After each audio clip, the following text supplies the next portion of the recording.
Hi all, thanks for coming to the Computational Fashion Design talk by Ben Maron. Ben lives a dual life as a computer scientist and fashion designer. Since graduating MIT in 2004, Ben has worked on a number of developments at the forefront of high-performance computation, most recently at IBM, where he is a lead architect on the Cyclops supercomputer team. On the design side, Ben is completing his final year on the BA Fashion Design course at London's prestigious Central St. Martin's and has worked for notable designers such as Donna, Karan, and Jonathan Saunders. As Ben says, my goal is to fuse the two fields by creating thought-provoking, technically charged garments, which highlight the striking similarities between the artistry of complex circuit and a fabric's interaction with the human form. So please join me in welcoming Ben to Google. Thanks, Megan. Hi, everyone. Thank you for coming. So I promised that I've got 95% pictures and 5% text, so I will get the text out of the way. So Megan did a great job of introducing me. I studied computer science at MIT, and I did a lot of work with Tom Knight on synthetic biology and trying to program bacteria to act like circuits and gene expression and things like that. I also worked in design with John Maida at the Media Lab, and we were really interested in kind of new user interfaces and way to kind of augment how we interact with computers. And I kind of like to say it was kind of a, just kind of hit me one day, and I decided that I would change my career. And in fact, it was very much calculated, but I'll say that it was, a spur of the moment thing. I was working for IBM, and I was kind of sitting in this office, and there were no windows because it was built during the Cold War, and they thought that, the Russians were going to spy on all of the missile programs that they had. So right in my office with no windows. And the door is open, and kind of all these 50-year-old men with their trousers up to here, kind of walking by, and the challenges in working on these huge supercomputers and and solving the hardest problems, like I loved that, but I also felt like that I was young, and there was this like whole part of my life that I wasn't able to work on, and I wasn't doing.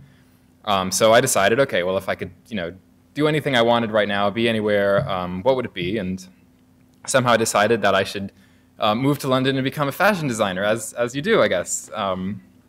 So I put a portfolio together, and looking back on it now, it was probably the most embarrassing thing I've ever done in my life. I sort of did this like really gross-looking kind of 3D modeling in Maya, and I made like garments out of that. And I sent that. Not only did I send it anywhere, I sent it to Central St. Martin's. And the reason why I decided to apply to Central St. Martin's is basically it was the only fashion school that I had heard about because it was in every single magazine.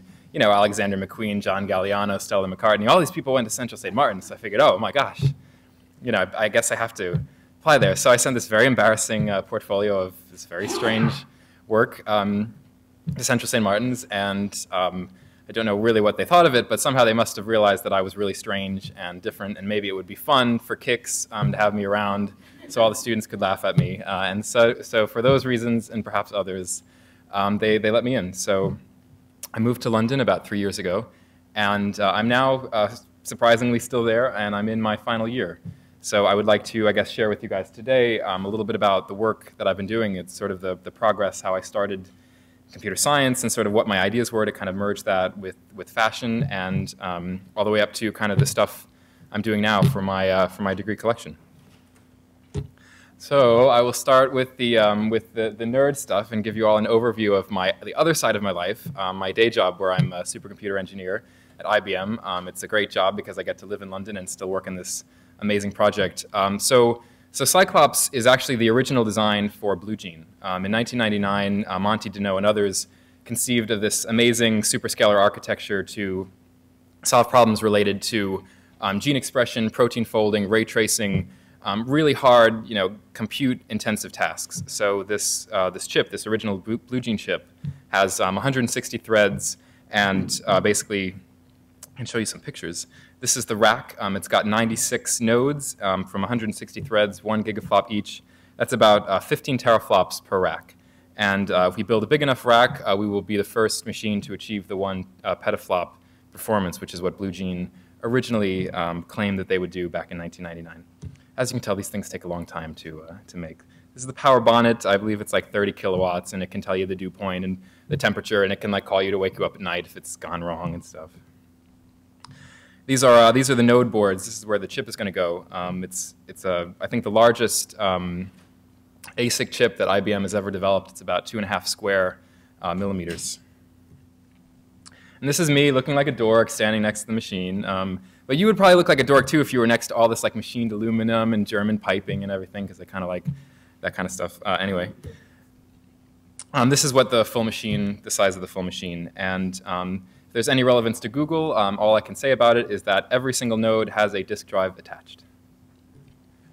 So enough about that. Let's switch to fashion, because I think that's why most of you came.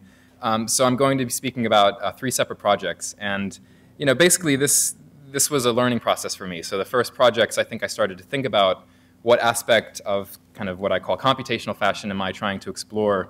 And then in the second project, I kind of plunged in and actually did it. And now for my degree collection, I'm kind of taking a step back and trying to refine it. And 2 hard questions, and I won't have the answers because as I am still a student, I don't have to have answers. And I think these are also questions that people at Google might be interested in. The first is, what role does data mining and data selection play in creating aesthetics? And as you see kind of the work that I'm doing, maybe you'll have some ideas and suggestions.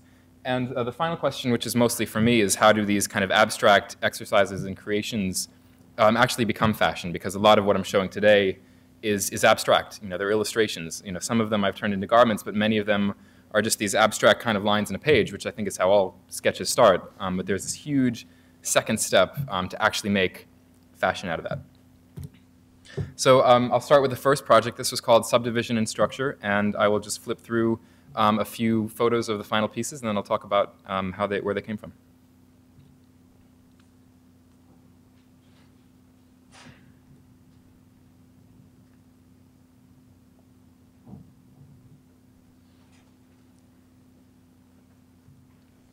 Okay, so here is the idea in a nutshell. I wanted to sort of explore how I could use geometry, how I could generate geometry with a computer and have that be somehow related to fashion. So the first step was really to just plot some random geometry. So here we've got 3 intersecting circles, fine. And then I kind of iterate with that, and I let the computer sort of play with the shape and kind of put new things around the original point of intersection and sort of refine it and try to build something that could be construed into a pattern for a fashion garment. And eventually I get to this stage. Again, it still doesn't look like anything, but trying to think as a designer, if I'm wrapping something around the body, where do I want the grain line to be? So that kind of slice with the arrow is where the grain is. And then this is what I then drape on the body, and I actually get a pattern. So we started with these really abstract circles, and then this is mostly a manual process on my end. We've ended with this thing that's actually a pattern. Here you can see the edges that wrap around and how it meets to become an actual garment, and you get a shape. You get a shape on the body. So the next step after that was to evolve this in space. So we've got sort of this space shape, but certainly fashion isn't just about sticking to the body. It's coming off the body. So the idea was this would be sort of iterations, and you could teach the computer kind of how to do that. And again, for this first project, it was sort of a manual kind of proof of concept of where I wanted to go with it, and I didn't, actually write the code and do the logic to make it work with the computer. But I'm still happy with sort of the look and the feel and sort of where I felt it left me to actually start the programming. So again, 3 garments that are iterations of each other based on subdivisions of circles.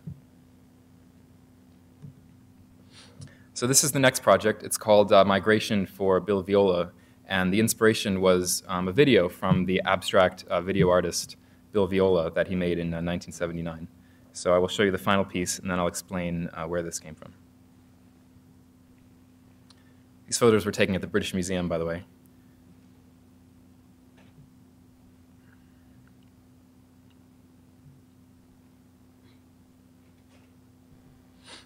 So this is the video. It's this very kind of abstract video that's about 7 minutes long, and it consists of these kind of shapes moving and a gong that kind of bangs every 30 seconds. And I can quickly run through it. So this is at like 30x speed. And what I wanted to do is sort of use this video as actual source material in some way to build the garment. I just loved kind of the colors and the intensity and how abstract it is. I mean, is this saying something about life? Is it saying something about, humanity? I don't know. It's abstract art.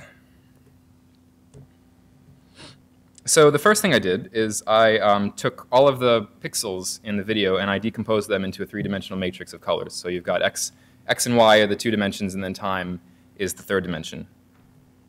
And I then sort of wrote software to kind of take these color pixels and draw on the body in some way. So for example, this generator, you take kind of the changes in hue, saturation, and brightness, and as you're kind of traveling through the column or through the row of an image or through time, and that will kind of create some line on the page. And you can do that with curves in a more complicated way. In this case, I'm using frequency bands. In the image, there might be a blue that's represented by 20% of the image, and a green that's represented by 5. And in that case, these would make different arcs that might be volumes as part of a skirt or something. So this is basically the step, this kind of software scheme that I've developed is you take some kind of abstract source material. In this case, it's a video. In the next case, it will be sort of sound fragments. It could be someone's personal DNA. Anything that you feed into this as some kind of matrix of data, you could apply some sort of transformation algorithm, and that's sort of the part that I have to think about. How is this going to be related to fashion? How am I going to draw it? What are the kind of aesthetic goals? And that data plus the algorithm results in some kind of abstract line and shape that gets placed in the body. And the second optional generator, which I don't actually use in the examples I'm going to show you, but it's certainly possible, is you take the same data and you apply a transformation to arrive at color. What are the prints that we want to use this season? How is that related to the style and the shape if we want to use color? And this is the important part. So fashion doesn't exist in a vacuum. Fashion has to be, fashion is to be worn. It's to be on a human. So I've got this model object, which is basically an image where I've marked every kind of point a fashion designer would want to use in designing a garment. For example, it knows about the center front. It knows about the bust points. It knows about the shoulders, side seam, waists, ankles, knees. So I can use these points as part of the algorithm to say, okay, well, if you're getting close to the knee, I want to make a skirt, so kind of stop around there. Or I say on a shoulder, I want to have a soft shoulder, a hard shoulder. So I can really sort of teach the computer in a way how to think about fashion just by the points in the body that I want it to draw around. So if you take kind of step A plus step B plus this model object, you get something, and now I will show you some things. So again, I took all of the pixels from the video and just kind of ran through different different ideas, different algorithms with that data set, and I've got these kind of really abstract, kind of crazy and strange images. And this is the thing, when I first started, I just kind of got these lines and these blocks, and they looked like antennae and things kind of coming out. And that was sort of where I, as a designer, had to say, okay, this is what it's giving me. How am I changing this? How am I adapting it? How am I going to make it into fashion? So, so I'll go through these, and you'll see there's kind of this slow progression from very abstract and crazy to something that you can see a silhouette, that you can see a shape, that you can maybe almost see some fabric out of. So again, all of these lines are plotted, based on what came from the video. If there's some kind of hard edge or some quick color transfer, that's going to show up in this very abstract way in these images. And that's really what gets me excited about this method, is what kind of data do I need to use to get a certain look.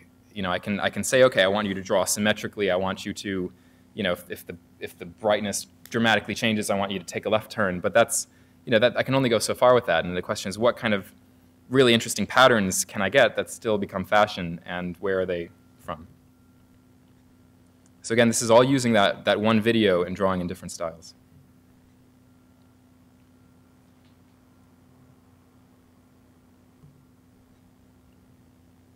So then I started to use some soft curves, some Bezier curves, and I like these because these and the next ones, because they appear kind of hand-drawn, and I can sort of see, especially in the one on the right, this kind of, bubble-shaped kind of evening dress, and the way it bisects the body is almost as if someone had kind of manually done it and has a sort of French quality to it. And and I don't know how can I get that relation from something that came from this these video data. And I think that's the that's what's interesting for me, because this is sort of something unique in fashion, to take this kind of approach to looking at shape and silhouette. I mean, there's a very interesting defined shape in how it bisects the neck. You can almost see a scarf piece, and as it wraps around, you can see sort of folds of fabric. Is it the computer that's saying that? Is it me, or is it a combination of the two?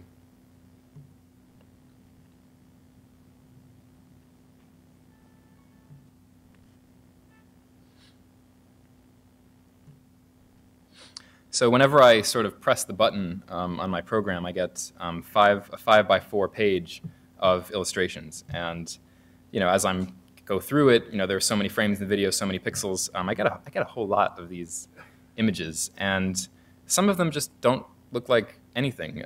Some of them, the lines are not even on the body. The data was not right, and it doesn't make any sense. Or some of them look the same as others, and so basically the selection I just showed you of maybe 15 or so images, I've picked from 2,000 iterations of this software program, and I think that's the interesting thing to keep in mind is you're seeing a very edited selection that sort of I as a designer said, okay, this is the stuff I like. This is sort of what I had in my head that I hoped the computer would do that maybe it actually did, and I think that's kind of analogous to how an artist, they might draw with their pencil, and you obviously a good artist has very good control of their the physical device that they're using, but sometimes some stray line will just go across the page, and then they'll kind of stand back and look at it and say, oh, kind of like that line. And I think this is my way, because I can't draw to save my life. This is sort of my way of doing that from a computational perspective. So I then wanted to look at color, because one of the things I love about this video is how rich it is in color, and there's almost this hidden meaning behind, the stripes in his shirt, or how the lights change to red. So I took these, the video frames again, and now I wrote another program to reorder the pixels based on their color strength. So for example, in frame 3, there's this huge big band of blue, so that's been compressed together, and there's kind of a slight, bit of a teal or a green, so that's become a small band.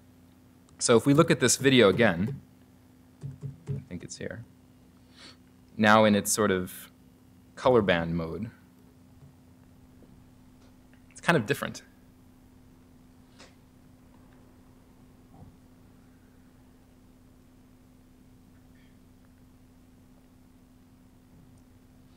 But there's, I love this, just the strength of this reds, and it's almost if the video has become, it's still a video, but now it's this kind of massive color, and and there's a different, I guess, inspiration. There's a different attitude toward it, and this was that sort of duality of, this is a video thing, but I can use, this tool, this program, to transform it into something completely different.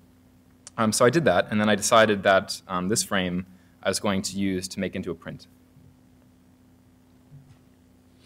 So now I've got to actually build, make a garment, and this was the abstract sketch that I chose to start with, and I've got it on the left as it originally was, and then I sort of brought it onto this kind of base model body to start thinking about how I was going to turn this into a fashion garment. So I really just, I found kind of style lines that I liked, that I wanted to, make it, keep the idea that it was abstract, but relate it back to fashion, and I think that's the real challenge with this. You look at something like this, I mean, okay, maybe you would see, if I made that, maybe you would see that someplace on the catwalk, but you certainly wouldn't see someone walking down the street. I could imagine maybe they were leather straps, or somehow you could make that, and that's the challenge for me, because as a designer, I consider myself, obviously I think this is very abstract, and it's not mainstream fashion in any way, but, my goal is still to kind of take some slice of, of culture that's happening right now and make it into something that someone can wear. So this is sort of that indeterminate step where I take the kind of abstraction that the computer gives me and sort of totally, make it my own visual creation. So I just started kind of plotting these interesting style lines on the body, and I got this sort of corseted vest that was kind of a pantsuit, except it's sort of a short suit rather than pantsuit. I don't know if that's an official fashion term, but that's what it looks like. And to get that silhouette, there were this sort of billowing on the bottom and the sort of scarf piece on the front is where I used this sort of inverted skirt and this sort of scarf thing on the top. So so this is sort of my intermediate creation, where I did all the work to kind of get this sort of software system together and got kind of sort of grinded out one full garment. And now I'm at my sort of current collection research. And the inspiration for the collection is Italian futurism. This is a drawing by Giacomo Balla in 1918. The futurist style was sort of all about using geometry and sort of the love of danger and the love of motion in an interesting way. I think the Italians were sort of disenchanted at the turn of the century because sort of the cultural center of the world in 1900 was in Paris. They had Cubism, they had the avant-garde starting up, they had the Ballet Russe and Stravinsky, and all this this amazing culture. And the Italians were sort of like, well, we need something of their own, and they found this sort of bombastic man, Marinetti, to sort of found this manifesto about futurism that would sing the love of danger and riding in an automobile in the cities. And what came out of this is this sort of purely Italian product that still has kind of very soft shapes, all about the essence of motion. And as a computer scientist, as someone that loves logic, I've always been drawn to this style. So the challenge for me is, okay, well, how do I teach the computer to draw in this style and have something come out that has a relevance to fashion? Here's another futurist piece. This is by Gino Severini. The title is C equals Dancer, and I will let you think about that. This is by Gerardo Dottori. This is from the second period of futurism around 1925. And it's an automobile race. And he does this amazing sort of perspective distortion to warp the moving eddies and and the back and the style lines. And it's so beautiful for me, but also so rigorous in a certain way. And sort of these were the inspirations, and his use of kind of color and how the man in front has these sort of straight circles, with his well-tuned engine, and the guy behind has got all these billowing triangles everywhere, and is about to is not doing very well. And they also, being Italians, they love sacred art, and this is a futurist interpretation of the Annunciation. And I guess the defining characteristics are sort of the parabolic arches, that imply infinity, and sort of this receding halo effect and kind of fractured planes. And these are sort of all the attributes of futurist painting and futurist style that I really want to explore for my collection. So the first thing I did was try to figure out how can I mathematically define what this style is. So I sort of recreated a number of these sketches, just looking at the lines and how the lines were put together so I could teach the computer. And some of the qualities that I noticed is sort of the arcs all connect at acute angles. That the probability that they're going to connect to each other rather than go off on some other tangent is approximately 3 to 1. And there's usually some kind of focal point in the center. So with that, with that knowledge, I sort of, said, okay, this is my algorithm to sort of try to draw in a futurist style. Now we come to the data, and this was the tricky thing, because I've got this algorithm, but I need to feed something into it. And as I found out with the previous project, what I feed into it has a huge effect on how the output looks.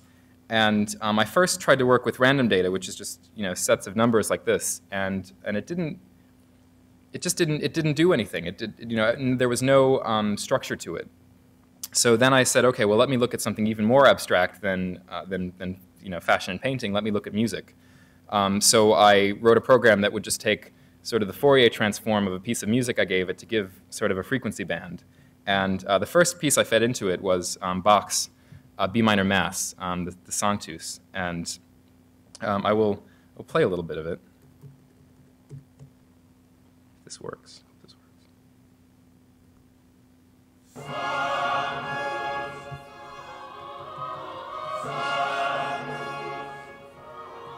So this is what the data looks like. And it's, because we've got all these kind of hill and valley passages, and it's so vocal, it's so soft, it's got this triplet texture. And I was so curious to see how this, this would play out in a visual way.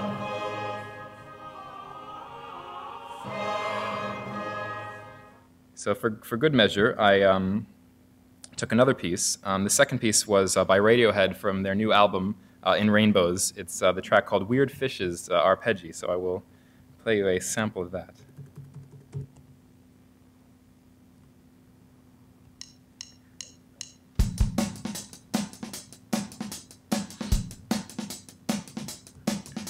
So the data is a bit different here. We've got some really well-defined pattern because obviously there's a strong driving base speed and it's on a regular, it's on a regular repeating period.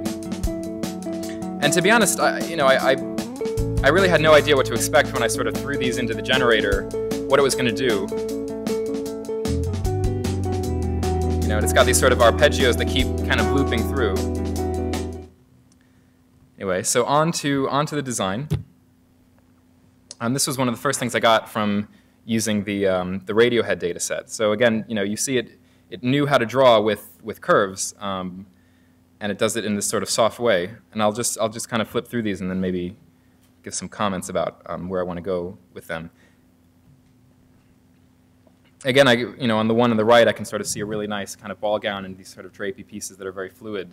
But it's still abstract at this point, and this is sort of really, as far as I've gotten, because my next big step is, okay, this is abstract, I've got shape in it, I've got line, how do I turn that into fabric? Where do I want to put folds? What do I want to do with pleating? What do I want to do with color?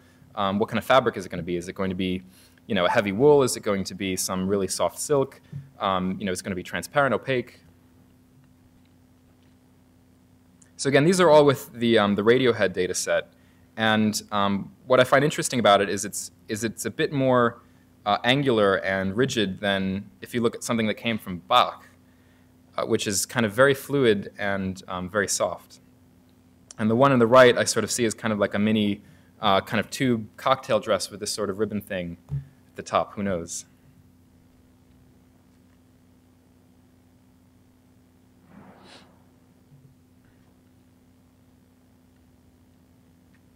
And this is sort of on the left, it's a bit of a cape. And the other idea I had for the collection was imagining, you've got these sort of standard, garments like a cape, like a jacket, and then the computer kind of,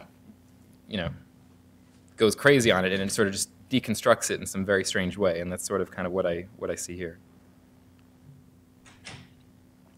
Again, the Bach pieces all seem to be very voluminous. And I guess if I had imagined in my head what they'd look like, that would sort of be it. But I had no idea that, because of using this data, some relation thereof would create that. And this is my first toile, basically figuring out when you press a curve into fabric, it actually pulls up the seam, and that's the way that I want to sort of get these angles and linear attributes into the design. So I will give you a quick demo of my little generation program here.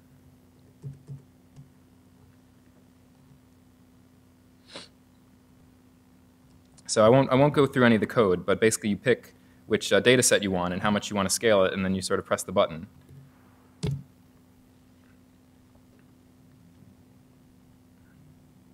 Okay. And right now it's using the Radiohead data set. So I get something like this, and as you can see, half of these, they just don't make any sense. They're just kind of these strange lines that are placed. This kind of thing's on her nose or something, and but I go down a little bit, and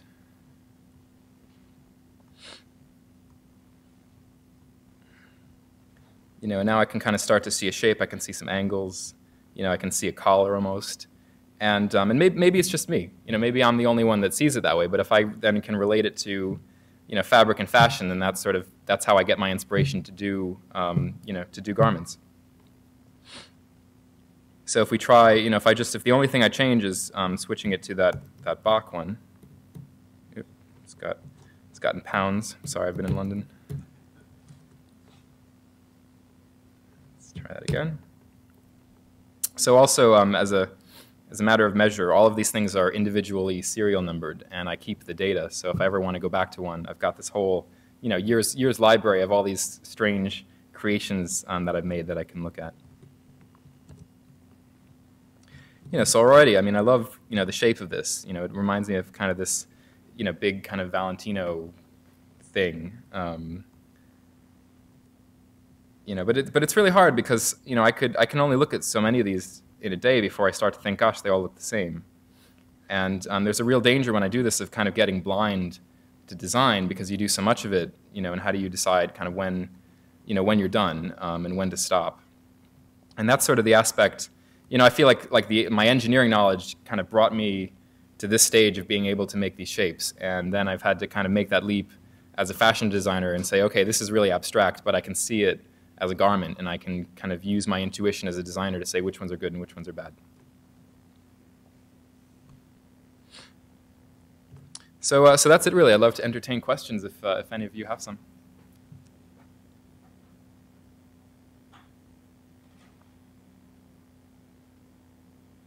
Yes?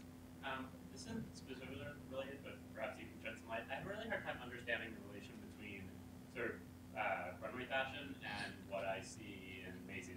Okay. And I'm just curious, kind of like, what's the time scale? What's the process? Oh.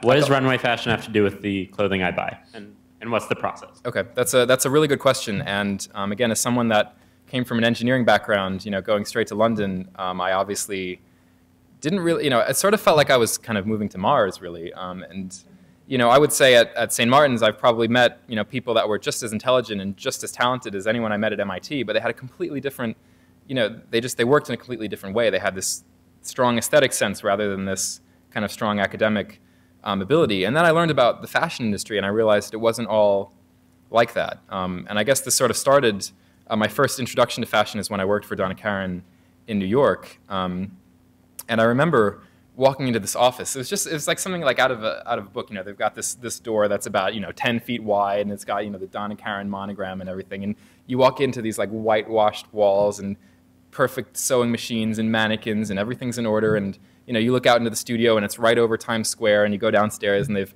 got all these really sweet old 50-year-old Italian women and men that are all just like hand sewing and everything. And it's just like everything that you imagined fashion would be. Except it wasn't, because I was there working in that studio, and I felt like all these people are thinking about, all they're talking about is the commercial aspect of fashion, about money, about where it's going to sell, about which models are coming, about where the after party is, and to me that didn't have anything to do with fashion. That was sort of about this glamour part of it, which I felt was so completely removed from fashion as this sort of intellectual, disciplined exercise and thinking about what can clothing be? What are we wearing on our bodies and why? And I think that's sort of a fundamental distinction, not just between fashion in New York and maybe fashion in London or most of Europe, but again, you go out and shop for fashion, and you're buying something almost always that's about 3 or 4 years behind what runway designers are doing. So John Galliano might show this, he's inspired by the Roman times this season. So he's got this gold, kind of armored vest thing, and the woman's got her arm like this, and she's, kind of walking down the runway, and she's got this beautiful encrusted beaded necklace. And sure, it's art. It's kind of a joke, because you would never be able to buy that, wear that. It would be too heavy. You're on the subway, and you're gonna kind of knock somebody over or something. But what he does is he takes this really abstract thing, Roman times. He went. Maybe he went to the Louvre, maybe he went to some museum, maybe he went to Rome, and he was just blown away, by some aspect of it that he wanted to bring into fashion. And that was his inspiration. It was this sort of pure artistic inspiration that to some extent maybe didn't have anything to do with fashion. I mean, I'm sure he looked at maybe previous Dior collections, he looked at what previous designers had done, but his idea was, okay, this is going to be, he has the freedom basically to take his inspiration from anywhere he wants. And that's why his stuff and the people that work at that high, runway level that, are almost ridiculed sometimes because it's so crazy, like Comme des Garcons, Alexander McQueen, Hussein Chalayan, they can make really wearable things, but they love pushing fashion forward, and that requires doing something probably that can't be worn, because you're creating this style, you're creating this image. And then, of course, a season later, Prada will look at that, or Armani, and they'll reduce it. It will still be beautiful. It will still be fresh. It will still have amazing fabrics, but they'll make it wearable. And then, you get a season after that, and it's the chain below, and the season after that, it's a chain below. So what I love about fashion is that sort of intellectual challenge of it. And obviously this work is very abstract, and I only have a handful of garments in it. That's how abstract it is at this point. And it really is a challenge to take it from that, where they kind of put it on this plateau as art. And I think London is as much to blame as anyone. At St. Martin's, they've never ever mentioned once, you're going to have to get a job when you graduate. Never mentioned. It was always, this might be the one chance in your life to do what you want with fashion, where no one's telling you it's got to be this color, it's got to be this shape, that worked last season, and go for it. And I guess maybe it is a luxury because,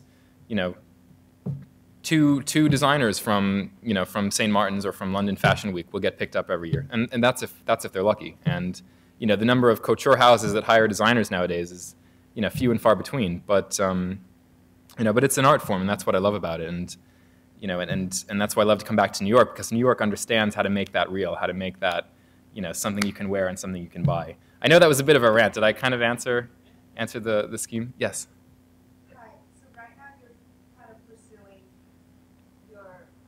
Software engineering career and your designing student life. When you get out of design school, how will you manage both of your very diverse interests? I went into fashion because I want to be a fashion designer. So, I'm doing my collection and I'm making this happen because, I want it to be, I think I have this really unique approach that no one else is doing, and I think I've got maybe just enough intuition about the fashion side to make it actually happen. So, my dream is to, to have a collection and, do a real, Fashion Week show in London or New York. But I think, I'll always be, I'll always be a geek. I'll always be an engineer, and that is how I design. And so I hope, and I think this is just the tip of the iceberg. This is just drawing some lines in the page. There's so much power with this style of thinking about, how you design with a computer, how you design with abstract data.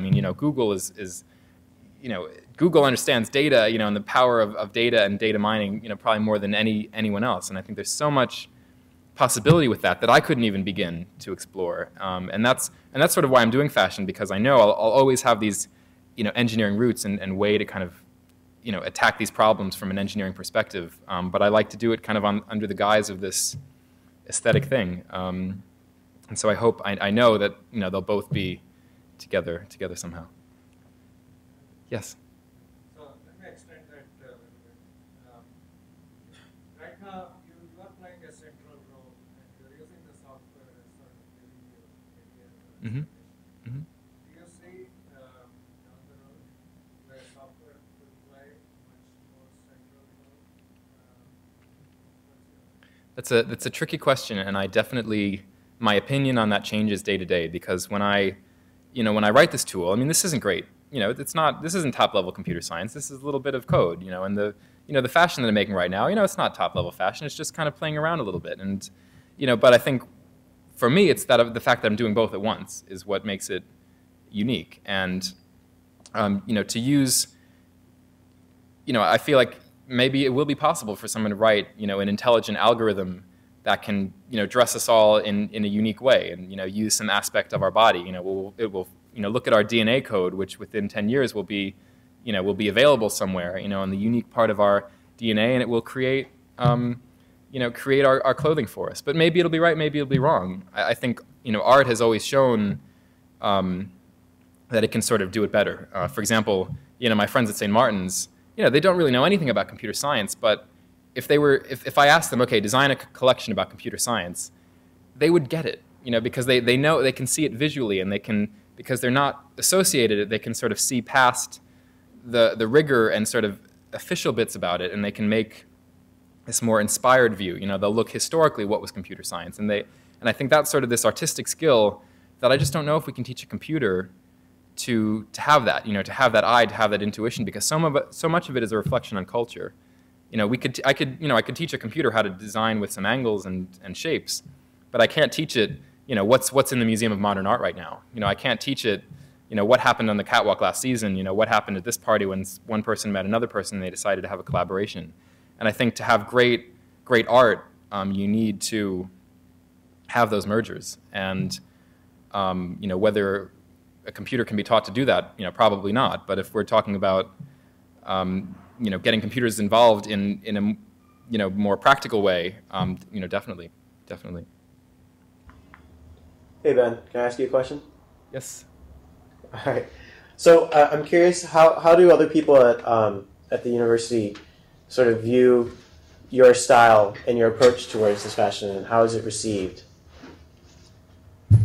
Well, I think when I first arrived, my challenge was I had no fashion background at all. So for me, just learning about fashion was trying to copy what everyone else did. So someone would make a dress in some certain style, and me not knowing how a dress was constructed, I would just try to replicate that. And of course, it came out kind of badly because that wasn't my skill to do this sort of straightforward fashion in the way that everyone else was doing it. And that was what was very frustrating to me.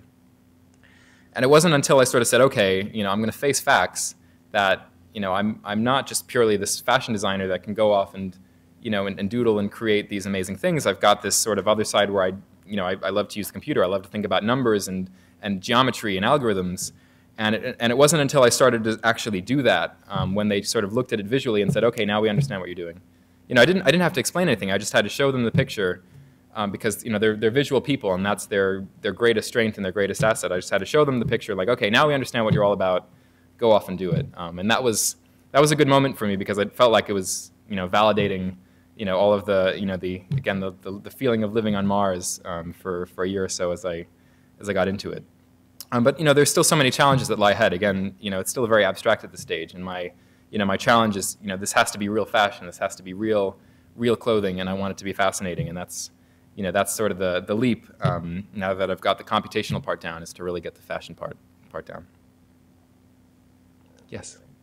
How do you see your application being used in the future from a fashion perspective?